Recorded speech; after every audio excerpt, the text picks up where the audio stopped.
Donc bonjour à tous. Du coup, il y a beaucoup de monde. Monsieur qui fait coucou, je peux te faire coucou aussi. Du coup, je vais parler d'un sujet apparemment qui intéresse aussi, sur la partie, Kubernetes Gateway API. Le fait aujourd'hui qu'on parle beaucoup d'ingress controller, si on écoute, c'est un peu la fin du monde. Donc je vais un peu parler de ça. Bon, déjà, je me présente avec ma tête de vendeur low cost là, à ce niveau-là. Bon, ça fait un certain temps que je suis dans l'informatique, j'ai fait de l'AWS, j'ai fait du Scalaway, tout ça, les certifications, c'est joli, mais ça fait pas la technique. La question, c'est pourquoi j'ai fait ce talk, en fait? J'ai vu plein de messages sur LinkedIn en mode, l'ingress controller, enfin Nginx, c'est déprécié, on va tous mourir. Du coup, je me suis un peu inquiété. Je suis allé voir ma femme et je lui ai dit: «Chérie, on va tous mourir parce qu'il faut que je passe en gateway API». Elle m'a répondu: «Je m'en fous». Hem, j'ai demandé à ma fille, elle m'a répondu: «J'ai faim». J'ai demandé à mon fils, il m'a répondu: «Areux», à 1 an et demi, c'était chaud, il avait pas de réponse, vraiment complète. Du coup, j'ai demandé à mon meilleur pote, j'ai demandé à ChatGPT, on a les amis qu'on mérite. Du coup, je lui ai dit avec ces posts alarmistes, «Est-ce qu'on va tous mourir?» Il m'a dit: «Non, tu auras juste mal à la tête, si tu implémentes la gateway API», donc je me suis dit: «Pourquoi pas essayer, quoi?» Donc le sommaire, voilà, l'idée, c'est d'expliquer ce qu'est l'exposition des applis, expliquer ce qu'est un ingress, déjà, l'ingress API, expliquer ce qu'est la gateway API, pourquoi personne ne comprend rien à la gateway API, les concepts clés et la conclusion. Donc déjà, qu'est-ce qu'on expose? Quand on expose une application, qu'est-ce qui est important? Ce qui est important, les accès externes. En fait, on veut faire rentrer des choses chez nous, mais on aimerait bien savoir pour le faire dans de bonnes conditions. La partie TLS et certificats, bon, bah, du coup, je sais pas si vraiment j'ai besoin d'expliquer parce que juste avant, voilà. Donc CF, la conf d'avant, vous prenez un replay, vous dites: «Effectivement, c'est pas trop con». Hem, qui est responsable de quoi? Ça, c'est un autre problème, en fait. C'est qu'aujourd'hui, on se pose beaucoup de questions sur: «Je veux implémenter quelque chose», mais c'est toujours très compliqué de dire qui fait quoi et comment je fais pour déléguer des accès sans donner tout. Dire, bah, OK, demain, il y a un gars qui doit gérer la gateway API, je vais le mettre administrateur sur mon cluster cube, ça marche à tous les coups. Ça marche pas à tous les coups. Donc voilà. La partie routing, le principe de HTTP, TCP, la différence, c'est la layer de modélogie, hein. HTTP, on est en layer 7, le TCP, on est en layer 4, mais enfin bon. Techniquement, voilà, c'est de dire en fonction de ce qu'on a besoin de router. L'isolation et la sécurité, c'est hyper important aujourd'hui. CF, le talk d'avant, qu'on a replay. Voilà, et la portabilité. Là, une petite question comme ça, avant que que je commence à parler sur, l'implémentation de l'ingress. Est-ce qu'il y en a actuellement qui implémentent de la gateway API? CF que personne comprend rien à la gateway API. Il y a 4 personnes, hein. On est 70. Donc voilà, c'est intéressant. Du coup, l'API Ingress, qu'est-ce que c'est? En fait, c'est une API qui est sortie en fin 2015, c'est il y a longtemps pour notre métier, qui est passée en general availability en 2020. C'était pas il y a longtemps, donc c'était il y a 5 ans et aujourd'hui, je vais vous apprendre quelque chose, elle n'est pas dépréciée, en fait. L'ingress API, elle est pas dépréciée. Hem, je vais vous l'expliquer après, c'est un ingress controller qui est déprécié, mais elle n'est pas dépréciée. Est-ce qu'il faut l'utiliser aujourd'hui? À mon sens, c'est plus forcément utile, mais elle ne l'est pas officiellement par Kubernetes. Hem, du coup, l'API networking à vitesse en V1 et il y a pas de cross namespace. Le cross namespace n'est pas supporté. Je vais expliquer après pourquoi. Voilà le schéma d'une ingress API. Vous avez une ingress class qui va définir, ce qui va être utilisé comme, ingress controller derrière, qui est donc un pod. Vous avez une ingress, un back-end. Back-end, c'est la configuration. C'est juste de dire ce qu'on va taper derrière cette ingress. Un back-end, un service, un pod. De manière simple, dans Cube, hein, un service va taper sur des pods, on peut pas, c'est interdit. En Gateway API et en Ingress API de taper directement un pod. C'est impossible, techniquement. Vous êtes obligé de passer par un service, ce qui est complètement normal. C'est un load balancer logique si on part sur le principe. Et du coup, tout ça, c'est dans le même namespace. C'est impossible de splitter. Vous pouvez tester, c'est impossible. Et là, il y en a qui doivent se dire: «Ah, il est en train de mentir et tout». C'est impossible. Après, je vais vous expliquer pourquoi. Une ingress, en fait, c'est assez simple. On explique, on dit, voilà le nom de mon ingress, là c'est mon site, mon ingress class, donc le fameux pour déterminer l'ingress controller. On a un host www.cncfmontpellier-la-famille.fr. J'ai pas acheté le domaine, hein, c'est pas vrai.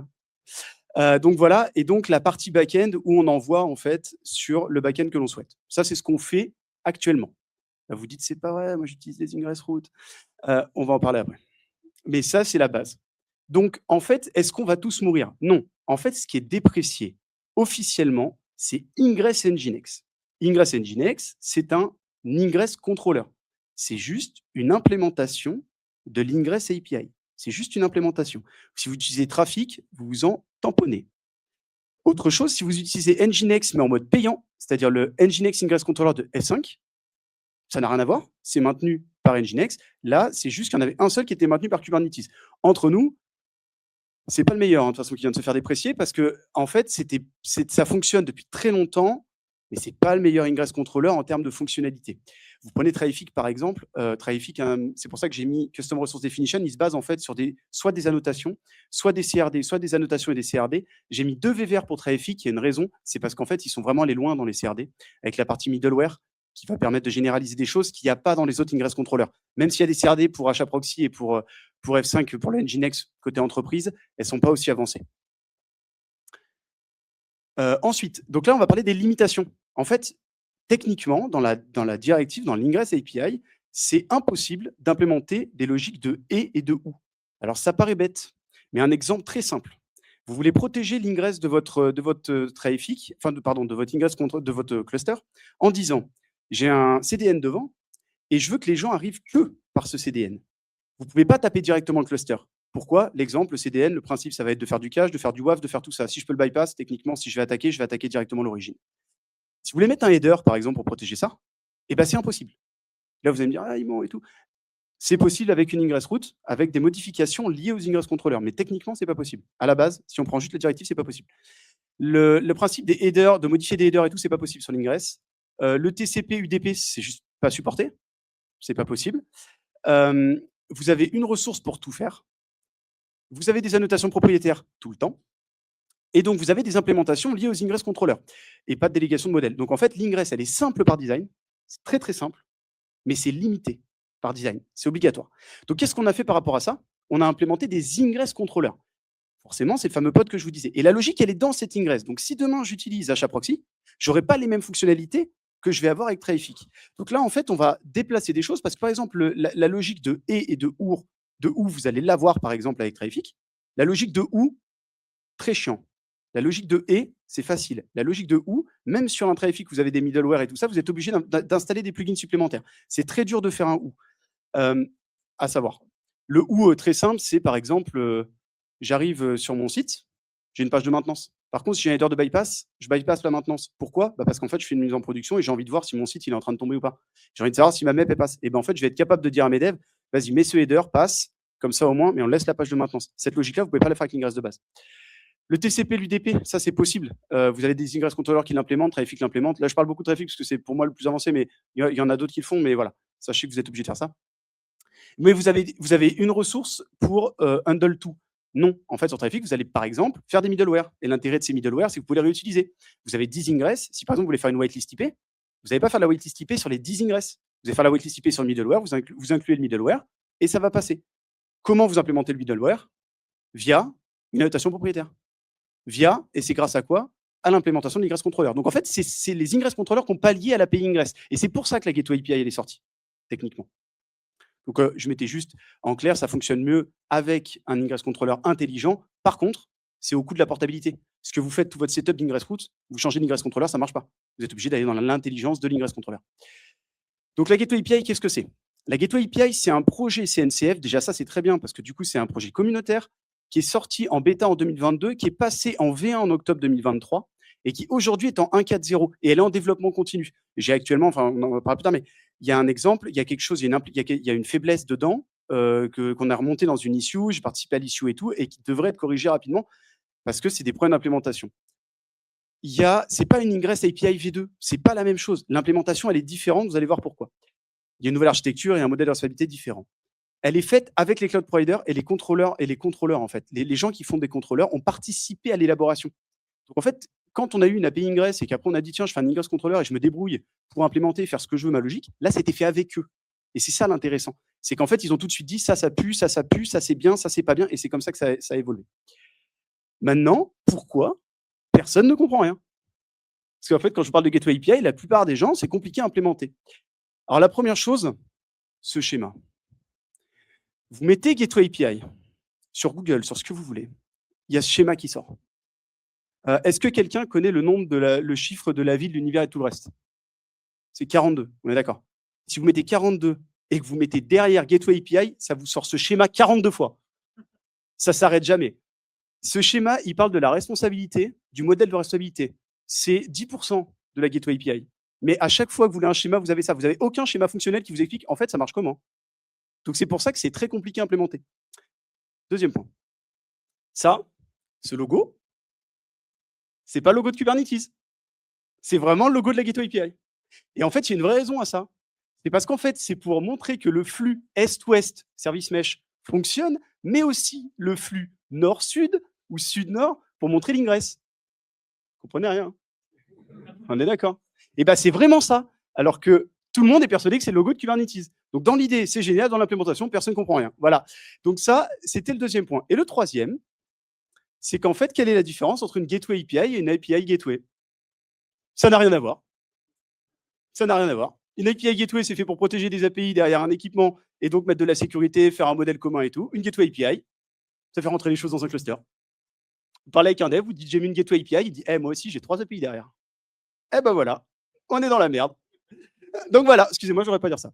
Mais voilà, donc en fait, c'est ce qu'on peut dire, que il n'y a aucune preuve tangible que ça sert à quelque chose, et ça amène de l'ambiguïté et de la confusion architecturale. Ça sert à rien. Voilà. Ça n'avait aucun intérêt. Donc maintenant, on va parler des vrais concepts. Les concepts, en fait, c'est que ça fonctionne avec une CRD, la CRD de la Gateway API. La CRD, c'est une gateway class. La gateway class, je vais expliquer après ce que c'est. Donc, c'est une gateway class, l'équivalent d'une ingress class. La gateway derrière, c'est, imaginez-le, un load balancer, parce qu'en fait, c'est pensé comme un load balancer. Derrière, vous avez un gateway controller, donc là, qui est un pod. C'est l'implémentation de la chose. Derrière, vous avez les HTTP routes, les gRPC routes, TCP, TLS sont de nos couleurs différentes parce qu'elles sont en expérimental, mais elles fonctionnent. Globalement, ça va vous permettre d'implémenter la logique. La logique de back-end, toujours la même chose. Et le service et le pod qui eux sont namespacés, ça c'est dans le fonctionnement de Kubernetes. Hein. Vous ne pouvez pas mettre un service qui va taper des pods dans un autre namespace. C'est techniquement impossible. C'est pas possible avec Kube. Mais du coup, on est carrément remonté parce que déjà, on a les HTTP routes, on a déjà vachement descendu le côté namespace. On est vraiment descendu en mode, on a namespacé que ce qui est obligatoire. Donc, gateway class, c'est très simple. Ça référence les features du contrôleur. En fait, une gateway class, quand vous le mettez, vous dites juste, voilà le controller name. Et en fait, ce qui est intéressant, c'est ici. En fait, ça, ces features supportées, vous ne les avez jamais notées. En fait, vous avez juste dit, je fais une gateway class, voilà mon contrôleur.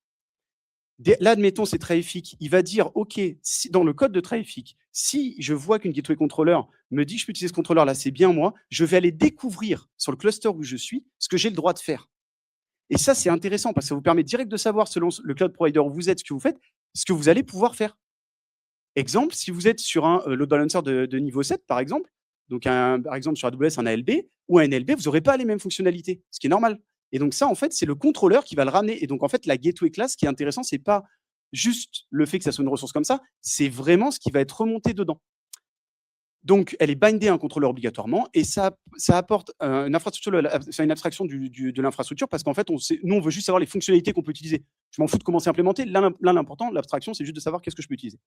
Et donc là, c'est pour ça qu'on parle d'infrastructure provider. C'est le schéma de tout à l'heure. Donc là, voilà. Ensuite, HTTP gRPC route. Là, on est vraiment au niveau application developer. Donc là, on est dans le. J'ai raté un truc entre les deux. Voilà, ça a fait 2 fois. La gateway, pardon. La gateway, on est vraiment au niveau du cluster opérateur. Donc ça serait l'équivalent des DevOps. Si on voit si on segmente le truc, même si on sait tous, c'est pas la question, mais voilà. Là, l'idée, c'est l'entry point du trafic externe. C'est à ce moment-là que je vais dire, tu rentres sur ce port-là. C'est à ce moment-là que ça va le faire. Donc là, pour l'instant, on n'a parlé que de config gateway class. Là, maintenant, on parle d'un équipement, enfin, c'est toujours de la config, mais qui va être sur le contrôleur pour dire à quel endroit tu écoutes. Tu écoutes en HTTP, en HTTPS, quel certificat tu vas me donner, tout ça. Pourquoi je dis load balancer style configuration? Parce qu'en fait, là, c'est un listener. Vous lui dites, voilà ce que tu écoutes en termes de namespace. C'est l'équivalent sur votre listener, je dirais, sur quel listener je vais avoir le droit d'aller, si je mets des règles. Là, ici, c'est le port d'écoute. Là, vous avez l'HTTPS. Là, vous avez la référence au certificat. En fait, sur un load balancer de niveau 7, par exemple, un ALB AWS, vous allez mettre des listeners, des certificats, et vous envoyez sur des targets. Et ben en fait, c'est exactement ça. Là, les targets, techniquement, vous ne les mettez pas parce qu'en fait, ça va être différent. C'est qu'en fait, la gateway, donc le gateway controller, comme l'ingress controller, est fait pour répondre aux besoins des ingress. Donc, en fait, vous allez pouvoir définir un ingress ici ou utiliser un ingress par défaut, mais techniquement, ça va être après au niveau de l'HTTP route qu'on va parler de hostname, sauf dans des cas où on met des listeners spécifiques. Donc voilà, là, je déclare le certificat. HTTP, gRPC route.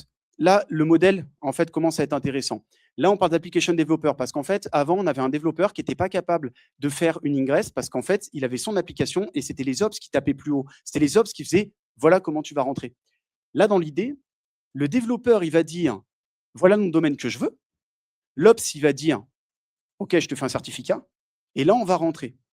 Sauf que la logique, par exemple, de dire tiens, je veux modifier des headers, je veux faire ceci, cela, bah, en fait, le développeur, il peut en avoir besoin. Si par exemple, il a besoin d'un header spécifique, par exemple, il veut récupérer la real IP du client et la mettre dans un header spécifique, ça le concerne lui, ça lui concerne son application. Donc, quel est l'intérêt de l'ops à ce moment-là? Ça, c'est de la théorie parce qu'en pratique, on sait très bien que ça ne va pas être que le développeur qui va le faire et qu'on va le faire ensemble. Mais dans l'idée, c'est pour ça qu'on parle d'abstraction. Enfin, et qu'on parle de modèle de responsabilité, pardon, excusez-moi. Donc là, on parle de back-end. Donc, on arrive, on lui dit voilà mon parent, voilà ma gateway, voilà mon back-end, extension ref. Ça, c'est la magie du truc. Mais enfin bon, je vais vous l'expliquer après. Mais en fait, c'est qu'ici, on peut modifier des headers et il y a un truc. Et pour moi, ça, c'est la feature de la gateway API. L'extension ref que vous avez là, c'est que vous êtes capable de dire je veux aller charger une ressource qui est juste autre part. Je veux charger une autre API. En fait, vous êtes capable d'étendre à la volée via l'extension ref. Là, pour le cas, les middleware Traffic, ça n'existe pas dans la Gateway API. Mais vous allez lui dire, tiens, va taper le groupe Traffic.io et là, vous allez utiliser un middleware. Donc, un ingress controller peut quand même continuer à ramener sa logique, même si de base, il y a une logique intelligente. Pourquoi dans ce cas-là, ça y était? C'est l'exemple très simple, c'est que je vous ai dit tout à l'heure, là, j'ai mis des security headers et une waitlist. J'ai 40 ingress. Est-ce que je vais définir ici 40 fois la waitlist ou est-ce que je fais un middleware et juste je fais cette ligne et c'est fini. Je le mets sur mes 40 ingress, mes 40 ingress sont protégés. Ça, c'est quelque chose qui est très pratique aujourd'hui. Par contre, ça ramène le coût, tout à l'heure, je vous disais, au coût de la portabilité. Là, dans ce cas-là, je suis dans un cas où si je change d'ingress controller, je dois changer la logique. Donc, c'est bien et pas bien. C'est intéressant parce que c'est qu'une ligne et c'est facile à changer, c'est pas toute une logique qu'on change, mais c'est quand même important. Là, je vous montre un petit peu ce qu'on fait avec en fait, les filtres par défaut qu'il y a. Donc, on peut modifier des headers sur la requête, sur la réponse. On peut faire des redirects, du rewrite, de l'URL rewrite, voilà, qui est 2 fois. Ça, c'est pas du rewrite, c'est qu'en fait, là, ce qu'on voulait dire, c'est du mirroring. Je me suis raté, c'est qu'on peut mirrorer du trafic, en fait. C'est assez intéressant dans des cas de debug de dire je veux savoir tout ce qui se passe sur l'entrée pour après le faire de l'autre côté et pouvoir tester des choses, éviter de tester directement sur la prod. Et l'extension ref que je vous disais, là, le cas, je vous parle de trafic, mais en fait, voilà, c'est qu'on peut intégrer des choses en plus. Donc ça, c'est plutôt intéressant, c'est que ça a été pensé de manière modulaire. Référence Grant. Qu'est-ce que c'est que ça? En fait, ils ont amené un autre truc qui est hyper important, la sécurité. En fait, le problème qu'il y avait sur l'ingress, il n'y avait pas de modèle de responsabilité et il n'y avait pas de sécurité.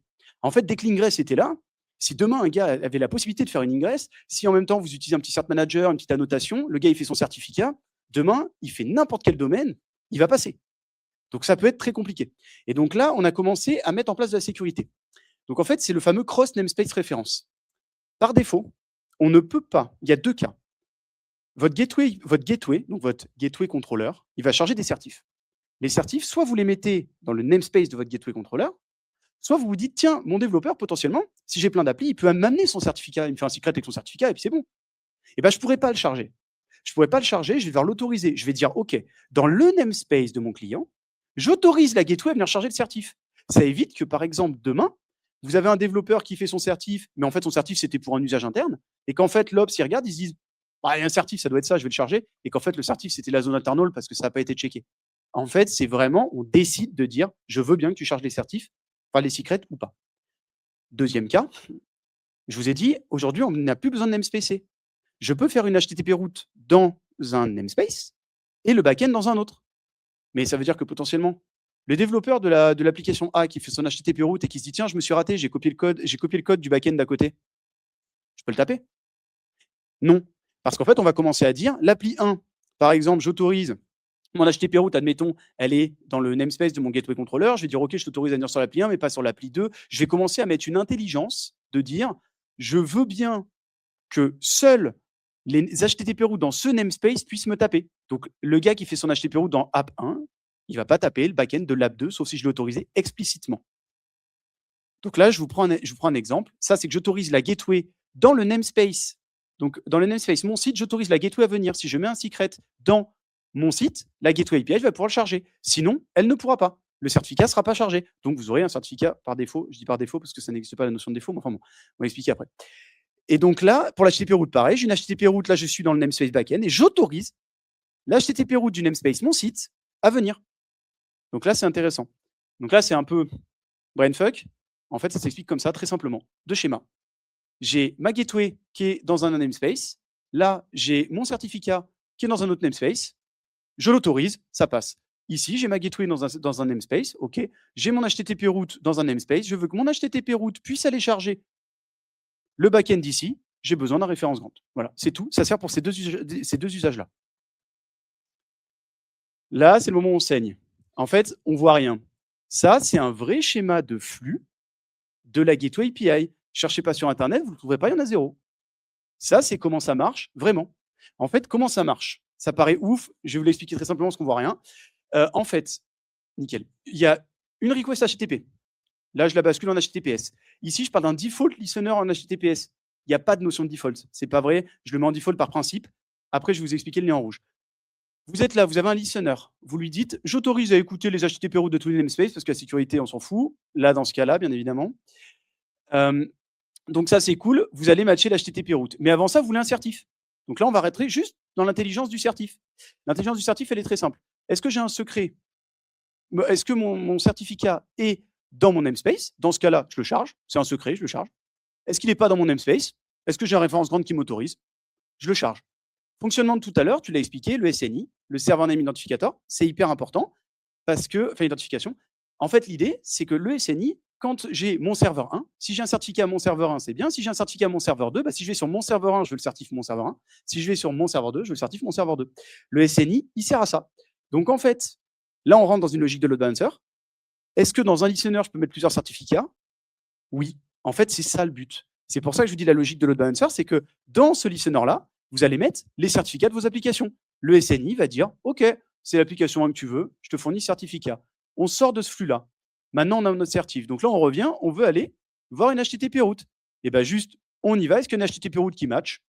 Si oui, c'est cool, je vais router. Sinon, je vous fais une 404, je vais vous le mettre dans les logs, je vais dire, t'es gentil, mais essaie d'écrire correctement ton HTTP route parce que tu as une faute. C'est souvent ça qui se passe. Du coup, vous routez le trafic. Là, par exemple, dans notre cas, je vous parlais de middleware traffic. Bah, je vais le loader. Exemple, OK, c'est super, tu as le certificat. OK, c'est super, ton HTTP route, elle est bien. OK, tu n'es pas dans la waitlist. Donc, miskin, tu repars. Voilà. Ou, par exemple, tu arrives, il fait un header, tu l'as pas. Miskin, tu repars aussi. Donc, voilà. Et si ça marche, à ce moment-là, tu vas avoir le service. Et si le gars d'à côté t'a dit, j'ai une team back-end, en fait, le service est dans un autre namespace, référence grande et ça passe. Ça paraît compliqué. Quand vous l'implémentez une fois et que vous faites le schéma, ça paraît compliqué. Quand on regarde, en fait, tout paraît logique. Et ça, en fait, dans la logique d'ingress de tout à l'heure, bah, on n'était pas du tout là-dessus. On était juste sur un truc qui chargeait directement en back-end. Donc là, on commence à se dire que la Gateway API, c'est intéressant. Donc quand vous avez des gens qui commencent à vous dire, ouais, en fait, vaut mieux rester sur l'ingress, c'est une connerie, en fait. Ça n'a pas d'intérêt. Ça n'a aucun intérêt technique. Déjà, parce qu'il y a un schéma cool de la Gateway API. Non, c'est surtout que ça n'a pas d'intérêt technique parce que vous pouvez faire la même chose. Et en fait, la différence, elle n'est pas dingue pour migrer. Vous allez voir après, je vais l'expliquer. Les gateway controllers, les implémentations qui sont actuellement possibles. Traffic, Nginx, Gateway Fabric, ça c'est pour toi, Pamar. C'est celui-là que vous avez dû mettre. L'agent Gateway, voilà, on voit Cilium, on voit Envoy, Istio et tout ça. Istio, pardon, on voit tout ça. Ce sont des implémentations juste de la Gateway API. Par exemple, Traffic, quand vous l'installez, par défaut, aujourd'hui, les nouvelles versions de Traffic, automatiquement, ça vous déploie la CRD Gateway API. Donc, en fait, vous avez l'impression que c'est magique, mais en fait, c'est pas magique, ça vous déploie une CRD à la volée. Oui, il faut l'activer quand même, mais l'activer par défaut. C'est vrai? Oui, les CRD sont activés par défaut. La Gateway n'est pas activée par défaut. Je parlais des CRD. Les CRD sont déployés. Mais tu as raison. D'ailleurs, je crois qu'elle est maintenant déployée par défaut et l'Ingress Controller aussi en double. Enfin, la semaine dernière, ça l'était. Je sais pas, à voir. À voir. Ah, bah, en tout cas, du coup, c'est que. Parce que je l'ai mis à genre 2 semaines. Mais j'ai mis une implémentation à 2 semaines et justement, j'ai fait un chart. Mais voilà, bon, du coup, il faut l'activer. Du coup, les forces, en fait, de la Gateway API, c'est qu'en fait, effectivement, c'est la nouvelle version, le côté réseau en fait de la Gateway API, c'est un nouveau standard parce que vraiment, ils ont réfléchi à l'API pour qu'elle soit modulable et qu'elle soit extensible. C'est ça qui est intéressant, c'est ce côté extensible. Ça améliore la portabilité parce que forcément, là, je vous ai parlé du middleware, mais si vous n'utilisez pas le middleware et que vous utilisez les headers par défaut, enfin, tous les fonctionnements par défaut, ça fonctionne très bien. Et en fait, que vous soyez sur n'importe quel gateway controller, ça marchera. Donc là, je vous montre un cas où c'est spécifique et donc j'attaque cette portabilité, mais en fait, normalement, vous pouvez. Donc les cas de routing avancés, bah, du coup, ils sont gérés, mais en standard. Il n'y a pas besoin d'une implémentation, comme je vous disais tout à l'heure, du TCP, du DP et tout ça. Vous pouvez charger des ressources externes, ça pour moi c'est incroyable. Ça vraiment, c'est vraiment trop bien parce qu'aujourd'hui on parle de trafic, mais n'importe qui demain voit une limitation, il peut ajouter quelque chose. Il y a un modèle clair de séparation et on peut faire coexister les contrôleurs. En fait, aujourd'hui, je fais la gateway API, c'est génial, mais sur mon cluster de prod, si j'arrive et que je mets la gateway API, on est d'accord que je ne vais pas dire à mon client, au fait, je vais tout péter. Donc en fait, c'est intéressant parce que la gateway API va vous permettre vous allez pouvoir l'installer, avoir un ingress controller et un gateway controller et migrer au fur et à mesure. Ça, c'est hyper important et c'est super intéressant. Faut pas imaginer que c'est j'en mets un seul et c'est obligatoire, il faut plus rien que je bouge derrière. Maintenant, je vais vous parler de comment migrer parce que c'est gentil, je vous montre des choses et souvent dans les talks, on vous dit ouais, regardez, c'est trop bien, je peux migrer et tout, on peut faire des choses exceptionnelles, mais on vous explique jamais comment. Ça, c'est une règle hein, pour éviter de faire flipper. Ça fonctionne en 4 temps. Installer la CRD, implémenter un gateway controller, comme je vous disais dans le chart. Là, par exemple, sur TraFX, ça installe les deux. Derrière, vous opérez votre ingress controller et la gateway controller en parallèle. Super intéressant. Et derrière, vous pouvez migrer application par application. Donc en fait, on n'arrive pas dans un modèle où, mais si je migre l'appli A, mais pas l'appli B, et qu'en fait, là, j'ai un développeur qui fait ça, en fait, on peut le faire de manière smooth, il n'y a pas de problème. Il faut juste le faire de manière de le réfléchir et de le faire bien évidemment sur les différents angles ou de le faire directement en prod si on a de l'humour. Moi, j'ai de l'humour, je peux faire rigolo. Mais voilà, c'est pas mal. Et donc ça, c'est comment vous pouvez le faire vraiment, en fait. En fait, aujourd'hui, si vous avez un chat, ça, c'est lié à une personne qui m'a écrit sur LinkedIn et qui m'a dit c'est super ton histoire, mais en fait, comment je fais pour le faire parce que c'est chiant. En fait, je dois modifier mes charts. Alors, il y a un truc qui existe qui est très très intéressant, c'est le extra object. C'est une variable que vous verrez dans beaucoup de charts. Quand je dis beaucoup de charts, je vous parle par exemple Grafana, Traffic, Argo CD. Il y a de plus en plus de gens qui implémentent ça. Ce extra object, ça va vous permettre d'ajouter des objets dans un chart de base. Ça, c'est hyper intéressant. Nickel. C'est hyper intéressant. Parce qu'en fait, ça va vous permettre, quand vous avez du Grafana ou n'importe quoi, de ne pas faire un custom chart. Parce que personne n'a envie de faire un custom chart d'un truc communautaire qui évolue et que nous devons le faire évoluer après pour en fait ne jamais suivre vraiment la communauté et au bout de 2 ans dire ah c'est vraiment de la dope parce qu'en fait j'ai pas les dernières features et en même temps j'ai introduit des breaking change. Donc le but c'est de rester sur un truc communautaire, c'est pour ça que je le mets en vert. La deuxième chose, deuxième implémentation, c'est vous faites un chart par an et en subchart vous mettez le chart communautaire. L'intérêt de ça, ça va être d'overrider des confs, potentiellement d'ajouter des choses via ce chart par an. Donc en fait, vous allez via Argo par exemple, arriver dire je charge mon chart par an. Mon chart par an, c'est quoi? C'est un Grafana, mais je rajoute une ressource, un external secret, une HTTP route, tout ça. Je peux le faire comme ça. Aujourd'hui, je vous dirais d'utiliser plus extra object. Là, vous me direz oui, mais c'est une variable et les mcharts quand on veut overrider des variables, c'est de la daube, c'est vrai. C'est même pas possible d'ailleurs. 100 charts par an. Donc, du coup, vous allez me dire, tu es un menteur.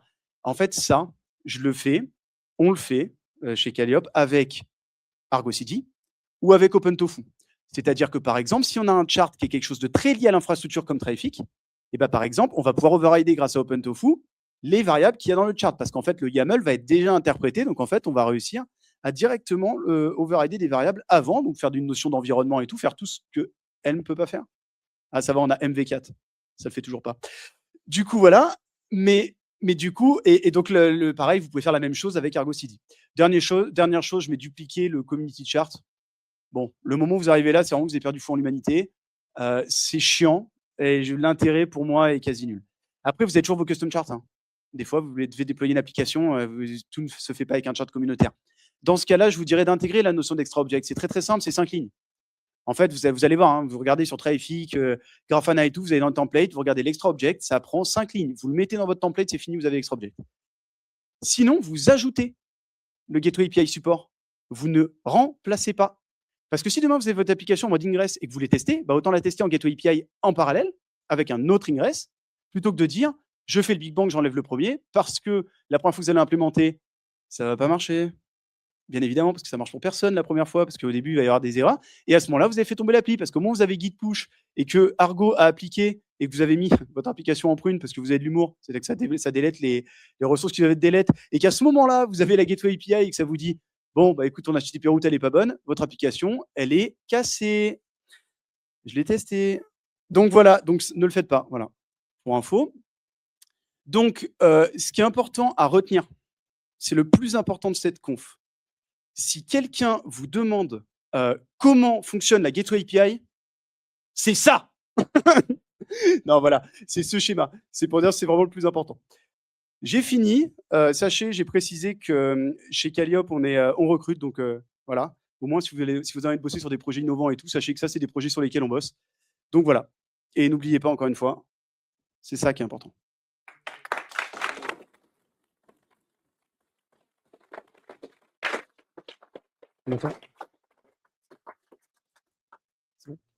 Est-ce qu'il y a des questions? Et s'il n'y a pas de questions, c'est que personne n'a rien compris. C'est parce chaud. qu'il y a le schéma. Ah, Tout est- attendez, je vais vous aider. Donc en vrai, il n'y a plus de questions, je comprends. Ah là, normalement, Ouais. vous savez comment ça fonctionne. Hein. Forcément, après, c'est clair. J'ai pas vu. Ah, ouais. Merci.